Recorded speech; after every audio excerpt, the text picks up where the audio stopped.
Hello everyone, and welcome back to Jesse Hecht Creative. Today we're going over the Future Foundation Stealth Suit SpiderMan and TOEI SpiderMan from Marvel Legends. Before we begin, make sure to hit that like button and smash that subscribe button. Now let's get to it. So here is the Future Foundation Stealth Suit SpiderMan, and I find this to be the worst figure in the current offering of the windowless packaging 60th anniversary Spider-Man line. So let's go over this guy from top to bottom and see what's what. As far as the head goes, it is your bog standard Spider-Man head. Very plain, not really much going on with it. The eyes are painted pretty okay. A little bit of slop over here, but that is not the worst this figure has to offer. But it is a setup for what's to come. It's a very bland head on a very bland neck, so let's go to that very bland body. As far as the body goes, it is monochrome and poorly painted. We have some scuffs over here, some bad lines over here. This is awful. Very poor offering for this, what is essentially the debut of the windowless packaging and how it's going to go from now on in Marvel Legends. This is just very sad. The back is okay, at least. I watched Dan Who's review, and this thing is all squished in. I'm glad I didn't have that, but poor on you, man. You know, you deserve better. You're a great reviewer anyways. But a lot of just scuffs over here, and this extra paint, and a lot of just misaligned things. This is actually pretty okay. I mean, wow, all things considered. Ah, pins! Anyways, yeah, it's just not really painted that great as far as the torso goes. It's a shame, especially on the lines that really matter. There's a lot of little dips and dots right over here, and it doesn't look that great at all. Just a lot of sloppy paintwork on this guy and showing seams. That's a big shame for this fellow. The legs actually fare pretty okay, but there is a lot of slop going on over here, as well as on the legs on the sides and down to the feet. I believe this whole thing is on the Spider UK or Sunfire body mold, I believe. Not sure if that's the same body mold or not. The pins are really not that great on here anyways. And look at that white over there as opposed to the white over here. It doesn't really make much sense to me. I'd rather it be black all the way through. It would add a pretty neat kind of iteration to this. Maybe it can look slightly robotic. Who knows? The suit could have little pins in it. I'm not even sure. But yeah, these pins have got to go. These body molds have got to go. I'm kind of over it. It does bother me when it messes up with the color scheme, and that's a shame for this figure and a big letdown for this. This is the new Optimus Prime big time letdown Spider-Man, the future letdown Spider-Man. As far as accessories goes, he comes with two fists over here that are painted okay. They're just fair, I guess. I take that back. This isn't that great at all. Wow, this is just awful. Yeah, they rotate and they hinge. So very just standard, bland Spider-Man fists. He comes with two whip hands that have a rotation and a hinge. They're painted pretty alright. Actually a little bit better and probably the best things in this set. Oh, this one not so much, but this one is a pretty good, fair try at least. You get these awful web thwipping, spider web, and it just doesn't really serve its purpose if you want them to look good or cool. They just revert back to their U shape, which is very frustrating, at least after a while. You can have him, hang from a foot on one of them or something, or maybe even just, give him the hook, because this is a really bad figure. I am just awe-inspired by how Hasbro has just horribly done this. Quick articulation, we have his head going up and down this much, swivel around this much, a tiny bit of pivot here and there. You get a butterfly joint, which is, at least we have this on this figure, which works out pretty well. Goes very far back, very far forward. It goes up this far, down, all the way around. Swivel at the bicep, double joint elbows, down over here. We all did the wrists already. Crunch down, crunch back, swivel at the waist. We also have out over here, up, back, double knee, swivel at the top, swivel at the calf, and down and up, and ankle pivot with two peg holes at the bottom of the feet. Again, I'm very just flabbergasted with how badly this first offering in this new line has gone. Very just, oh man. Future Foundation Stealth Suit Spider-Man stands at about 6¼ inches tall next to Jesse Hecht Creative.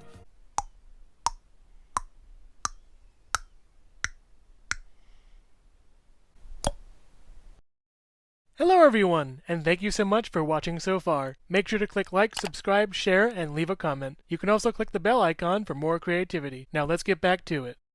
So here's Japanese Spider-Man, or Toei Spider-Man, apparently, because he's owned by the Toei Corporation, the animation company, I guess, that's all conglomerated into one company that made this version of the character. I really like this figure. There are a couple things about it that I'm not a fan of, but we'll get to those when we get to those.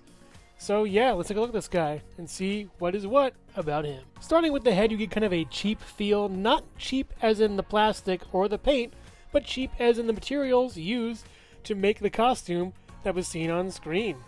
I really like all the amount of wrinkles in this, how it really didn't fit the actor's head, apparently. All the little bumps, and you can see the mouth, you can see the nose, you can see little ruffles in his hair.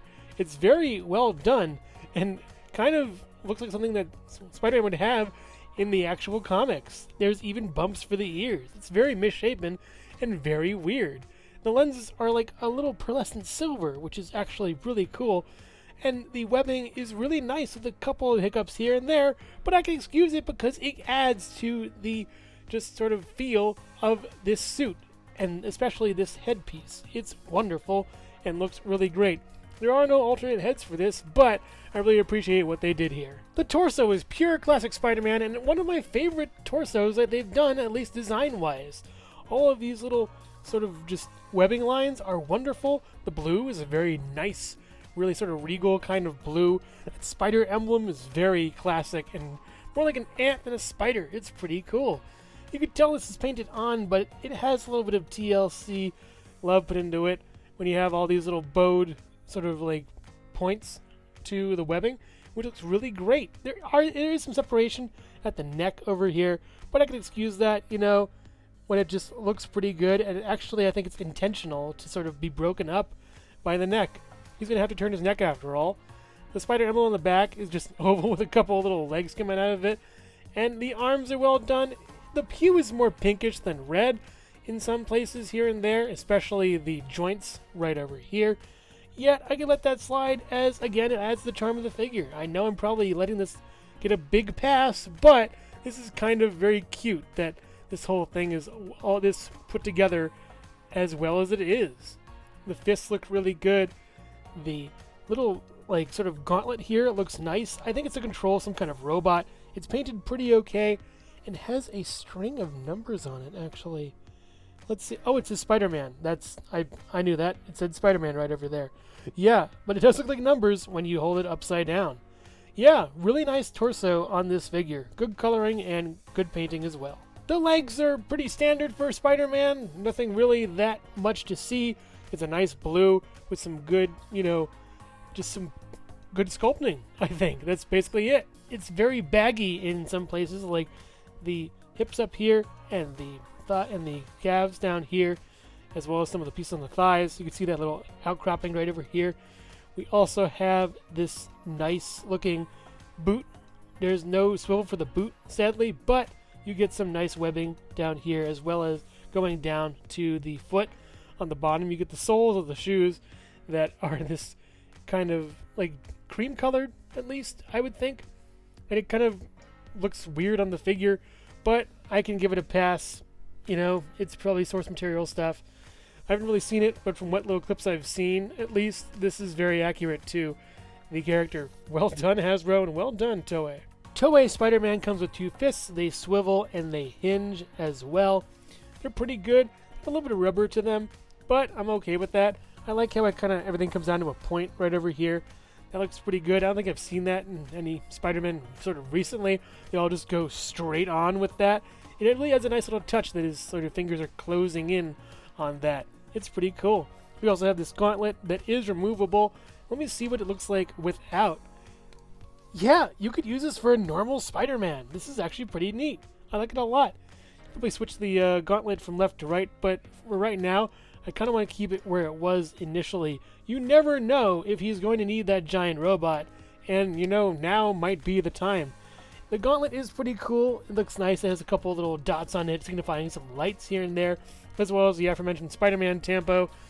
And I think it's cool. I could live with it or without it. It adds a little nice little flair and touch to this figure, though. He comes with these gripping hands. This is one of my main gripe with the figure. As much as it's painted really well and they look great for what they are, I wish they were more karate chop hands because they have a nice pose of him doing that on the side of the box, and I just wish they did that. That'd be super cool. He's crossing his hands and arms doing that karate chop kind of thing.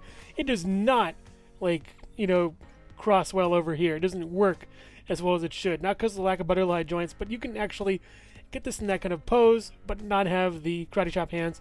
That's kind of sad and a big shame. They work out pretty well. They swivel. They do the hinge thing. They work out pretty well, but I don't know. He doesn't know. Nobody knows why these hands are here. He does come with these webbing effects he can hold. You can also have them web a bad guy, or maybe web himself as a penance for having these hands. They're pretty nice effects, and I like them in white, actually. This is really cool and something I like to see other Spider-Man accessories do. Just go all white with the web. It's fine. In addition to these, it also comes with the aforementioned web whipping, thing, I guess, a trail of web, which has that same kind of hue, but it looks much better in this iteration as it is white. This is really great. I need more of these. This is perfect, this kind of webbing. This is one of my favorite kind of webbings I think we've gotten from Marvel Legends.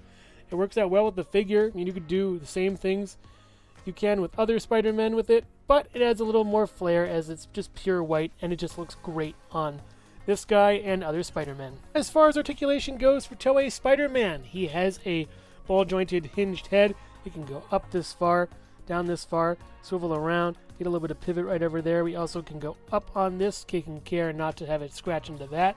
Goes up this far, swivels all the way around. You can get it to swivel at the bicep and crunch at the elbow right over here with some nice pinless jointed tech.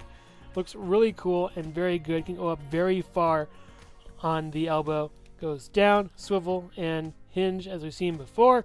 We also can swivel around this little piece of technology right over here, and that's pretty neat. You can position it however you want.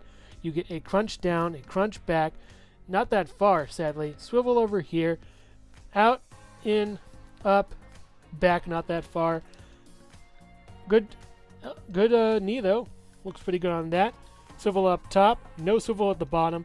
Down, up, and pivot, which doesn't really work well on my figure, and that's kind of a shame. There is an issue with this peg over here. May replace it, may not. I don't really pose this guy that often. But we also get 2 peg holes at the bottom of the feet. The other one works fine, much better than this one. I may get a replacement, I may not. I'm not really sure. But I'm very happy with how this guy articulates, even though he doesn't have all the articulation points needed for a good Spider-Man, some say. Toei Spider-Man stands at about 6 1/4 inches tall next to Jesse Hecht Creative. Psst. Hey buddy, I was craving some earlier, but you got any sushi in that costume? Overall, a really bad figure and a pretty good figure. I'm actually kind of excited to see what's next in the Spider-Man 60th anniversary line, and I can't wait. The Future Foundation Stealth Suit Spider-Man is a complete miss. If you want the web effects, they're found better in other figures like Toei Spider-Man. I'd stay away from this one if I were you, but if you really want to collect each Spider-Man and every Spider-Man, go for it. Just put him in the back of your collection. Toei Spider-Man is pretty good. I love the colors on him. He's a royal blue, he's a little pinkish red, he has this scruffy, scrappy kind of look to him that is very endearing and reminds me of Peter Parker just starting out. This may not be the Spider-Man of the West, but the Spider-Man of the East looks really cool. I love the webbing on him, I love the cool gauntlet he comes with, and the head sculpt is just amazing as far as they went with detail. I recommend picking up Toei and throwing Future Foundation Stealth Suit in the trash. Thank you so much for watching Jesse Hecht Creative. Feel free to click like, subscribe, share, or leave a comment. You can also visit us at jessehechtcreative.com, where you'll find more reviews like this one. Thanks again for watching and keep being creative. Stay tuned!